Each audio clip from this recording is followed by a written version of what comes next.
Boa noite a todos. Hoje é dia 1º de fevereiro de 2021. Essa é a página do Centro Espírita Pioneiro da Luz da cidade de Piratuba. Convido a todas as pessoas que ouvem os nossos estudos e acompanham o nosso canal, que elevem o seu pensamento agora para que possamos fazer uma oração para iniciarmos os trabalhos dessa noite. Deus, nosso Pai, Jesus, nosso Mestre, queridos mentores da codificação, mentores da Casa Espírita, Centro Espírita Pioneiro da Luz, estejam conosco, nos inspirando e nos auxiliando para que possamos trazer luzes e compreensões maiores a respeito da mensagem que vamos tentar levar essa noite para todas as pessoas que buscam, dentro dos seus ideais, encontrarem as verdades do Cristo nas palavras dos seus enviados. Que possamos estar inspirados e que possamos nos congregar mentalmente em qualquer tempo e local. Que assim seja. Para essa noite elegemos como título Compromisso com a Vida, do livro No Rumo do Mundo de Regeneração, de Manuel Filomeno de Miranda, pela mediunidade de Divaldo Franco. Nós escolhemos diversos trechos na página 77, 91, 96 e 107.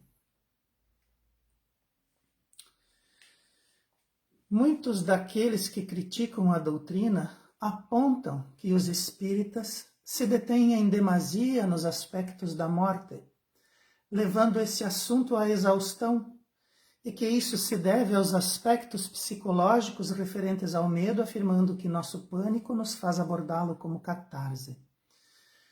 Existem aqueles que, desconhecendo a doutrina, imaginam dessa forma, buscam uma maneira de descrever aquilo que vem pela sua ótica, pelo seu aspecto espiritual. A doutrina espírita não aborda com exaustão os aspectos da morte. A doutrina espírita, sim, aborda os aspectos da vida. Os espíritas, de modo geral, quanto mais estudam, menos medo apresentam em relação aos assuntos da morte física. E aqueles que criticam a doutrina, assim o fazem por desconhecer os seus aspectos, os seus estudos e as suas obras. Essas pessoas, pelas suas afirmativas, demonstram que desconhecem a realidade dos estudos na casa espírita e de todas as informações trazidas pelos mentores, que apresentam a verdadeira vida dos seres imortais, repleta de nuances e facetas em múltiplas cores de realidade. Os espíritos da codificação, que verteram para Kardec as obras da doutrina espírita, os mentores espirituais que os auxiliaram, eles trazem para nós toda uma realidade imortal. Eles se apresentaram para Kardec. Quando Kardec pergunta quem eles eram, eles disseram: nós estávamos aí encarnados há pouco tempo. Agora estamos vivendo a vida espiritual. Nós agora somos espíritos, mas já estivemos encarnados. Esses mesmos espíritos trouxeram para nós toda uma realidade da vida dos espíritos, os seres imortais. E esses relatos são repletos de nuances e de facetas. As cores da realidade espiritual são nos apresentadas por aqueles que estão vivendo essa realidade, que são capazes de comunicar-se conosco, dizendo da realidade espiritual que todos nós fazemos parte. Esses espíritos também afirmam categoricamente para Kardec que todas as criaturas encarnadas vão viver essa realidade, vão completá-la a seu turno e vão, a partir daí, fazer parte do corpo de espíritos que vive essa realidade espiritual e que nos narra. Aqueles que estão encarnados já o fizeram diversas vezes, sabem disso, mas quando estão encarnados, recebem uma vida completamente nova para que possam reiniciar do início, sem nenhum tipo de trava, sem nenhum tipo de passado a lhes pesar no espírito, e que assim possam vir e fazerem o melhor dentro da reencarnação que estão vivendo. Esses mesmos espíritos disseram que irão voltar, que viriam para a Terra se assim fosse necessário, que o fariam novamente se fossem convocados pelo Cristo, porque sabem que aqui é uma escola, é um local de trabalho, é um hospital, onde todos podem frequentar e se melhorarem. Então esses espíritos trazem para nós as cores da realidade espiritual, dos seres imortais com as suas nuances e facetas. O estudo das realidades espirituais, na verdade, deixa explícito o nosso respeito pela vida de encarnado, onde compreendemos a responsabilidade que assumimos diante dessa vida e do empenho que fazemos em merecer as oportunidades oferecidas à nossa evolução íntima. Aqueles que estudam a doutrina espírita, cada vez mais, quanto mais estudam, cada vez mais compreendem e desejam se responsabilizar. A vida de encarnado exige de nós uma responsabilidade, uma seriedade. Não uma tristeza. Às vezes as pessoas pensam que responsabilidade e seriedade é sinônimo de tristeza. Não é isso. É um processo de compreensão, de aprofundamento, de libertação dos nossos pensamentos, da nossa mente, de modo que possamos acessar fontes infinitas de bênçãos e de revelações que todos nós podemos nos conectar. O estudo da realidade espírita cada vez mais faz com que a gente respeite a vida de encarnado pelo respeito que ela merece. Porque existem aqui oportunidades que são oferecidas a todos, compreensões que qualquer um pode, se desejar, colocar em si mesmo. E todos esses instrumentos e essas oportunidades fazem com que nós galguemos uma evolução íntima e espiritual que nos é desejada. Os espíritos da codificação dizem que a vida de encarnado, ela tem um objetivo. E esse objetivo é a evolução, o aprimoramento do espírito que vem para a Terra. Então, o estudo das realidades espirituais faz com que nós realmente compreendamos e nos responsabilizemos, nos empenhando por merecer a vida no planeta Terra.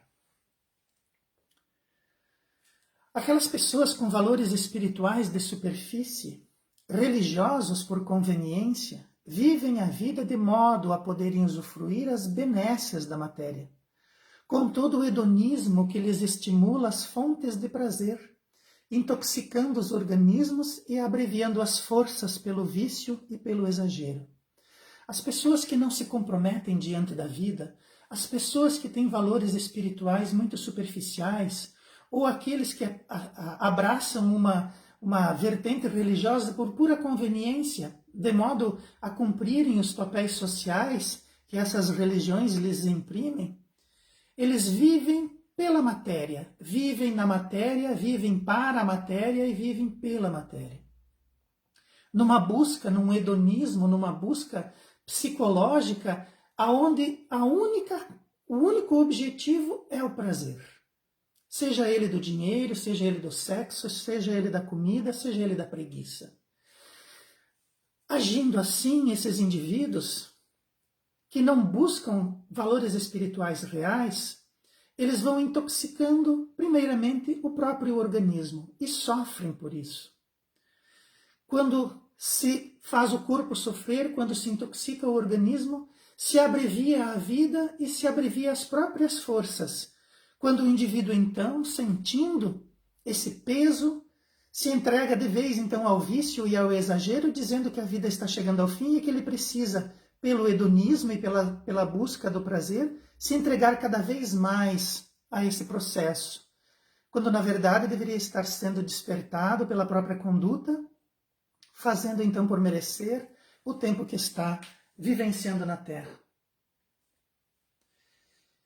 De modo geral, as pessoas encaram os dias na Terra como férias, entregando-se ao ultraje, ao desprezo dos alertas da consciência, à usurpação daquilo que não lhes pertence, ao comodismo e ao egoísmo. Então, viver a vida na Terra como se fossem férias, vivenciando e se ultrajando, desprezando aquilo que a consciência nos alerta, aquilo que as pessoas nos alertam, aquilo que a doutrina espírita, por exemplo, nos alerta, na usurpação daquilo que não nos pertence, seja o tempo, seja o dinheiro, seja a saúde, seja a virtude, nos acomodando e vivendo de forma egoística, aonde eu vou colocar primeiro eu, ao invés de tentar compreender que as coisas do planeta, elas são distribuídas, há a necessidade de se buscar um equilíbrio. Então, o período de permanência na Terra não é de férias. Deus, segundo a própria fala de Jesus, Deus nunca parou de trabalhar. Jesus disse que trabalha até hoje, junto com o Pai. Então, esses espíritos que se entregam ao trabalho junto com Deus, esses espíritos não sentem necessidade de descansar. Há necessidade de se trabalhar, há necessidade de se produzir, há necessidade de se crescer, de se melhorar. Então, férias na Terra não existe.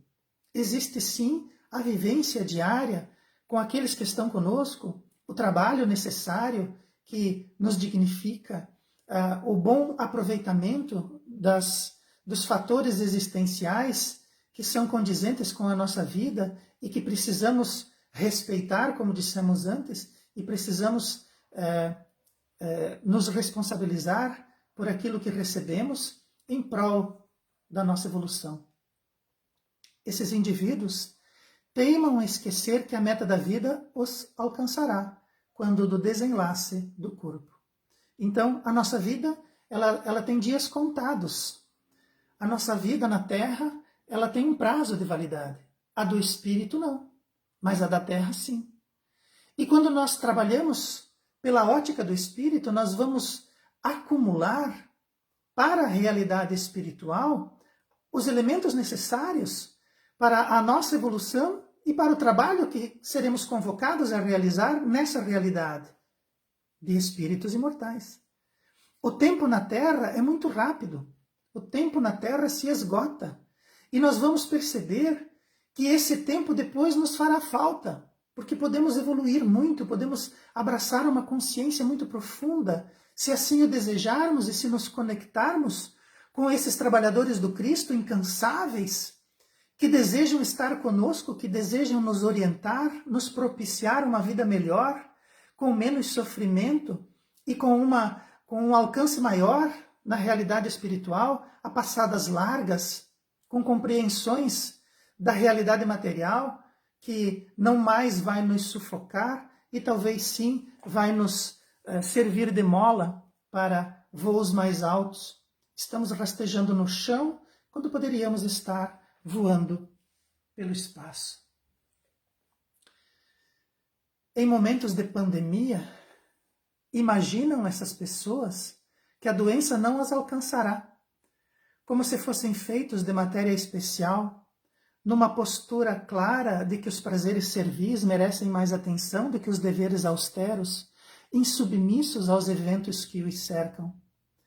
Nós sabemos, através das mensagens recebidas e dos textos vertidos através da realidade espiritual, que esta pandemia veio devido ao nosso merecimento, devido ao nosso compromisso em não realizar uma terceira guerra mundial. Se nós realizássemos uma terceira guerra mundial, é provável que sofreríamos mais, muito mais, destruiríamos muito do planeta, daquilo que já foi construído, perderíamos em evolução. Dessa forma, na misericórdia divina, conseguimos não encontrar essa guerra, mas somos chamados a sofrer pela pandemia, aonde todos a encontram. De alguma forma, a doença da pandemia conseguiu atingir a todos nós, seja pela saúde, seja pelo recolhimento, seja pelo aspecto financeiro, seja pelo aspecto emocional, seja pelo aspecto social. Todos nós sofremos de alguma forma a pandemia. Mas algumas pessoas pensam que essa doença não é para elas, que essa doença não vai alcançá-las. Esses indivíduos se imaginam especiais.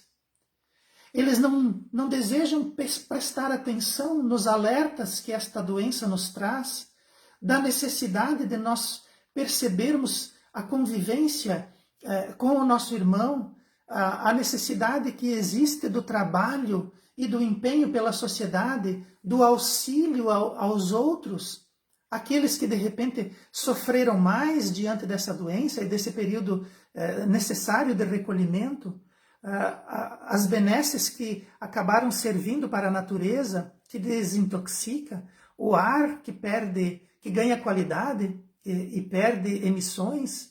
Nós precisamos perceber tudo isso, a nossa sanha de consumismo, a nossa sanha de poluição, que depois volta para nós nas nossas praias, nos alimentos que comemos, nas intoxicações das nossas crianças através dos alimentos extremamente industrializados. Essa pandemia trouxe para nós diversos alertas. Mas para algumas pessoas, o melhor, o necessário são os prazeres. Elas se servem dos prazeres, elas são escravas dos prazeres. Esquecem que nós estamos aqui e que os espíritos trazem para nós que nós precisamos pensar de forma austera. Existem deveres que não estamos cumprindo, existem lições que não estamos aprendendo. Essas pessoas são insubmissas. Os eventos as cercam, os fatos se apresentam tácitos, mas elas não se submetem. Elas acham que nada vai lhes acontecer e que a pandemia é para os outros, é para os pobres, é para os ignorantes, quando na verdade também eles vão sofrer no devido tempo, com toda certeza. Culturas levianas, volúveis e fúteis, que as pessoas tentam equiparar com aquelas que buscam melhorar os seres em prol da própria felicidade. Essas culturas levianas são aplaudidas e aclamadas, como o carnaval, facilitando a caminhada do vírus que encontra chão fácil na mente e na conduta desregrada. Existem culturas que não são para melhorar os seres. Existem culturas que não vão trazer felicidade e nem paz e nem equilíbrio. Mas essas culturas, elas são buscadas. São culturas levianas, volúveis e fúteis, mas as pessoas buscam essas culturas, vivem elas, se lambuzam delas, como se essas culturas levianas é que trazem a felicidade, como se essas culturas levianas os melhorassem e melhorassem os seres com quem eles convivem. Na verdade, todo esse comportamento é que fez com que nós nos colocássemos em sintonia, juntamente com as emissões vibratórias dos vírus. Quando nós imaginamos que essas culturas levianas são boas, nós nos candidatamos a sermos vítimas do vírus dessa pandemia. Porque essas condutas fáceis fazem com que o vírus encontre chão para caminhar. E as condutas desregradas fazem com que os vírus não encontrem peias morais. Que o vírus consiga graçar dentro da sociedade, atingindo todas as pessoas ainda mais, através desses comportamentos e dessas culturas volúveis e fúteis. Precisamos pensar que o vírus precisa ser parado através das nossas atitudes saudáveis, não só do álcool e da máscara, mas da mente, da conduta, do comportamento, do cuidado, do carinho, da caridade que precisamos fazer dentro da sociedade, conosco mesmo e em busca das culturas que melhoram o ser e que trazem equilíbrio. Nós também vimos meios de comunicação que possuem a responsabilidade sobre a educação coletiva dos seus seguidores. Esses meios de comunicação se entregaram ao mercantilismo das informações, criando o medo e o caos em prol de governantes da anarquia, cuja meta é criar artifícios e esconder os crimes do desvio. Então, os meios de comunicação, que deveriam vir e orientar, acalmar, trazer para as pessoas informações de qualidade, fazer com que as pessoas entrassem num processo de sanidade psíquica, emocional e espiritual, para que isso resultasse numa saúde física que também ajudasse a combater o vírus. Esses meios de comunicação trabalharam exatamente na contramão. Se entregaram àqueles que pagavam mais, divulgando aquelas informações que seriam úteis àqueles que desejam governar na anarquia, criando perigos, criando subterfúgios, de forma que as pessoas pudessem encontrar lugares onde elas pudessem se acolher, quando na verdade aquilo não servia como informação, servia sim para criar o medo e o caos. Vimos jornais repetitivos durante horas, mostrando covas, mostrando caos, mostrando medo, criando nas pessoas uma psicosfera completamente desorganizada, que essa sim facilitava a caminhada do vírus. E esses meios de comunicação fizeram assim para aqueles que mais pagavam. Então, esses meios de comunicação que tinham responsabilidade, continuam tendo responsabilidade. Eles precisam educar, eles precisam corrigir, eles precisam alertar as pessoas de modo geral. Não o fizeram. Imaginamos que também eles encontrarão os problemas futuros advindos dessa conduta nesse momento grave da transição planetária que todos passamos. Também vimos oportunistas de plantão que não hesitaram diante das condições criadas pela emergência, locupletando-se nas facilidades do momento, ocultadas na fumaça criada pela falsa caridade, arrepiando a lei, preocupados em atender os próprios interesses escusos. Também sabemos daqueles que aproveitaram os momentos da pandemia para criar as condições de emergência criar condições de roubarem mais, de se locupletarem. Existiram condições criadas para que fossem facilidades para o combate ao vírus, mas essas facilidades foram utilizadas em interesse próprio. E quando vinham em público falar, falavam numa caridade falsa. Criava-se uma cortina de fumaça, de modo que pudessem arrepiar a lei e trabalhar pelos próprios interesses. Também vimos opositores rapineiros de qualquer edificação, motivados pelo despeito e pela raiva daquilo que cresce e lhe faz sombra. Esses opositores agem dissimulados, muitas vezes torcendo pela doença, enganando nuvens de seguidores esses tão ávidos em suas sanhas quanto aqueles que eles representam. Também vimos pessoas que estavam torcendo pela doença, de modo que a doença pudesse causar problemas, fosse aonde fosse para quem fosse, desde que esses problemas viessem atender às suas expectativas, viessem atender aos seus sonhos, aos seus desideratos, às suas sanhas. Então, percebia-se que alguns representantes que vinham a público estavam ávidos, se colocavam como opositores, mas se colocavam como opositores de qualquer edificação. Melhor é destruir. Há um discurso difuso dentro da sociedade que as pessoas dizem: nós precisamos destruir tudo que está aí para daí edificar uma coisa nova. Quando você destrói alguma coisa, você destrói. Quem destrói não constrói nada. Quem destrói, acabou. Como que você vai edificar alguma coisa em cima daquilo que está destruído? A nossa sociedade caminha há séculos para que possamos chegar hoje nessas posições E não foi destruindo nada que chegamos até aqui.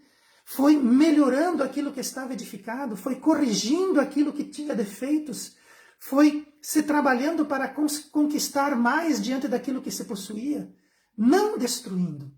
Mas existem opositores que querem destruir qualquer coisa que lhe faça sombra. E o discurso deles é que é necessário destruir para edificar uma coisa nova. Os espíritos nos alertam que quem destrói não edifica nada, simplesmente destrói. Observamos também, diante desses momentos graves, conversações de baixo nível, em expressões chulas, acostumadas dentro da sociedade, em modernismo vulgar, bem de acordo com a vida moral de cada um, atraindo espíritos viciosos, vulgares, zombeteiros e vingadores, em número expressivo e preocupante.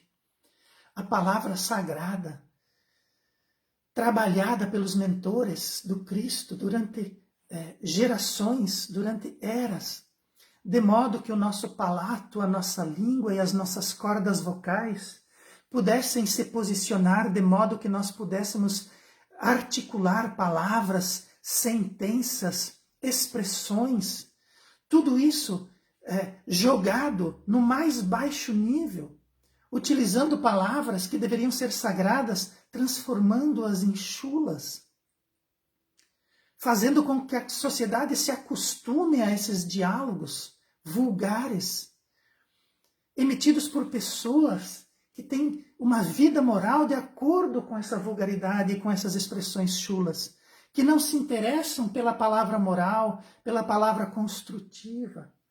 Esses diálogos atirados dentro da sociedade, pelas mídias sociais, pelos meios de comunicação, cada vez que se expressam, cada vez que se repetem, atraem espíritos que são viciosos, que são vulgares como as expressões utilizadas, espíritos que zombam do trabalho que se faz, da informação que se tenta trazer, espíritos vingadores que se atrelam aos seus vampirizados, de modo que possam retirar deles as energias e programá-los para que cada vez mais busquem o hedonismo e os sofrimentos, de modo que possam agigantarem-se nas suas vinganças, nos seus processos maléficos. E isso dentro da sociedade foi expandido de forma preocupante. As pessoas não buscaram conversações edificantes, não buscaram aprender com as dificuldades, a compreender as dificuldades, não usaram a palavra para acalmar, para trazer esperança, para fazer oração. Se não há nada a dizer, se não se conhece sobre as coisas, faça orações, fique quieto. Mas não utilize palavras chulas e vulgar que atraem espíritos do mesmo calão. É necessário prestar atenção nas palavras. Nesse período grave do momento e também das últimas décadas, o objetivo do movimento espírita sempre foi acalmar as ansiedades, estimular as confianças irrestritas em Deus, caminhar com os trôpegos de modo que eles se mantivessem em pé, irredutíveis de acreditar na bondade divina, mesmo que sob uma chuva de desesperos. O movimento espírita, a realidade espiritual que nos acompanha, os centros espíritas, a doutrina espírita, sempre teve como objetivo acalmar os seres, estimulá-los ao estudo, ao trabalho, à resignação, à caridade, à confiança irrestrita em Deus, a manter-se de pé, a não abandonar a vida sob desculpa nenhuma, a acreditar que Deus é bom, que Ele é justo, que Ele é sábio e que todas as coisas que chegam até nós vêm para nós, para o nosso melhoramento, para o nosso momento, para a nossa evolução. Que nós não podemos nos desesperar, mesmo que a chuva seja de desespero.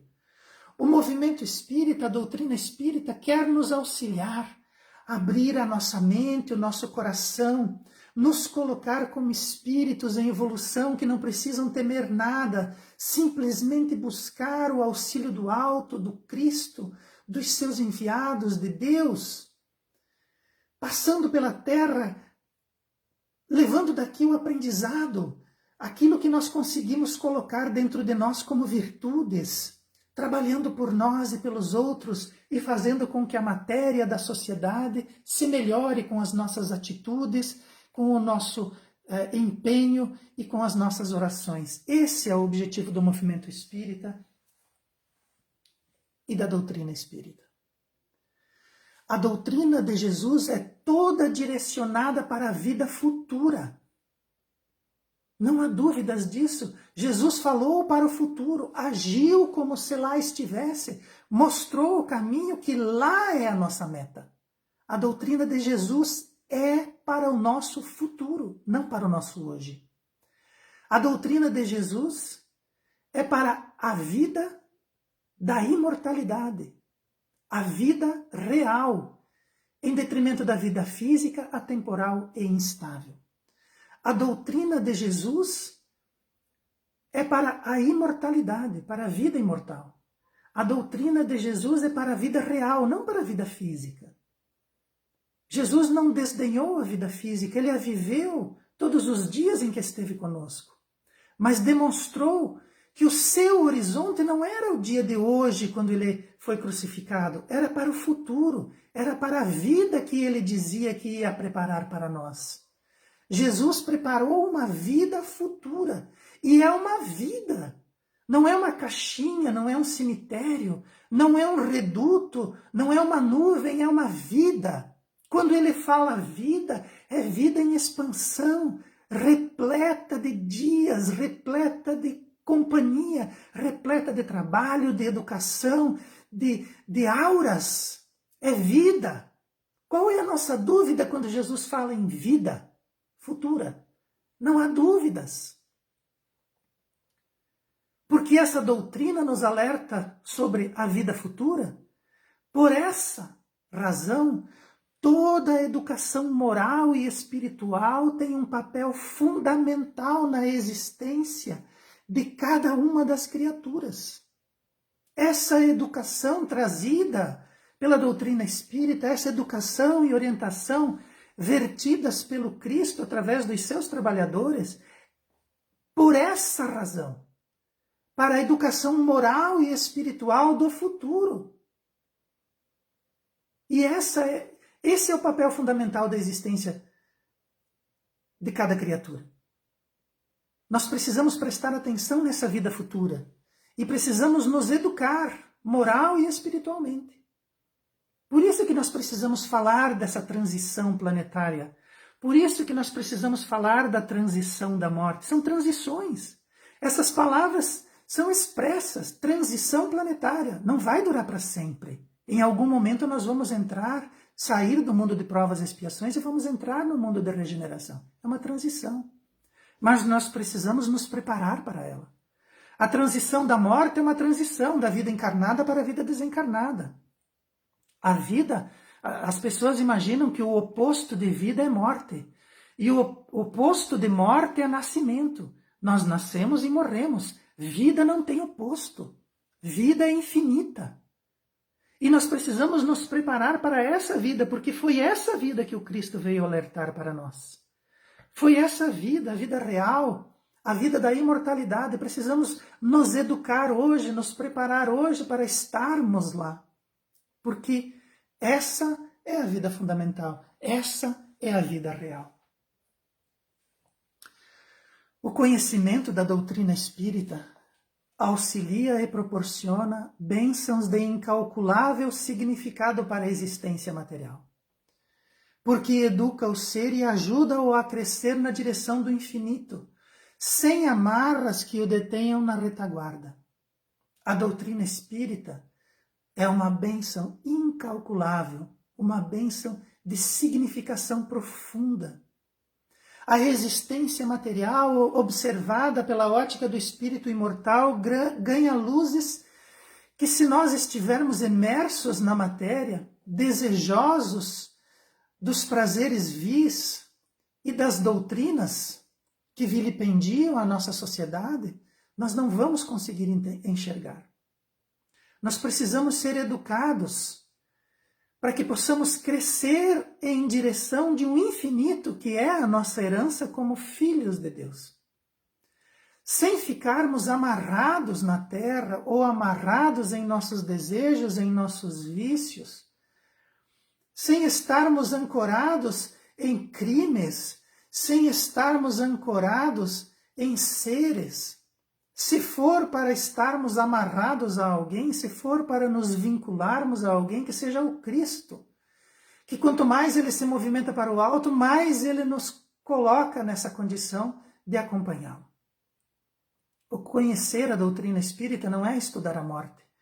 Conhecer a doutrina espírita é saber da vida espiritual e compreender melhor a matéria onde estamos, para que possamos nos alçar voo firmes e fortes e seguros. Nosso compromisso é com a vida, mas aquela vida ensinada por Jesus.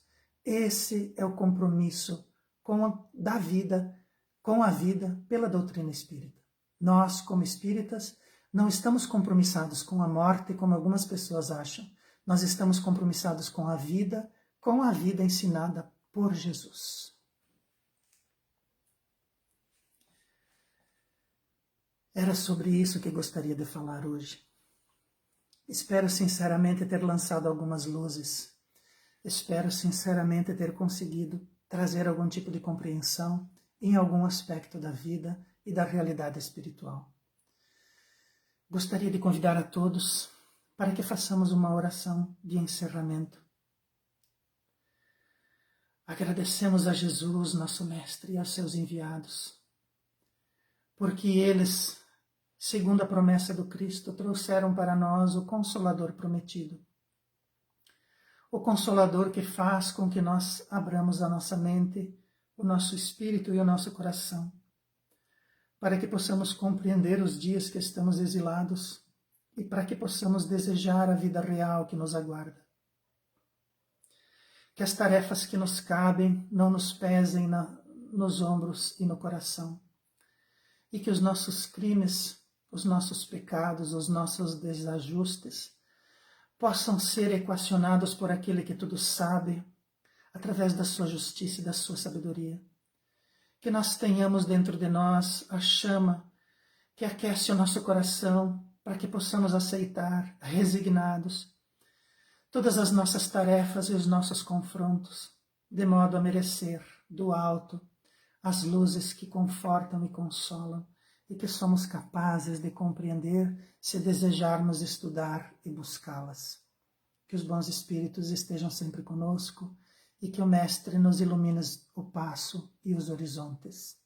Muito obrigado e que assim seja. Uma boa noite a todos.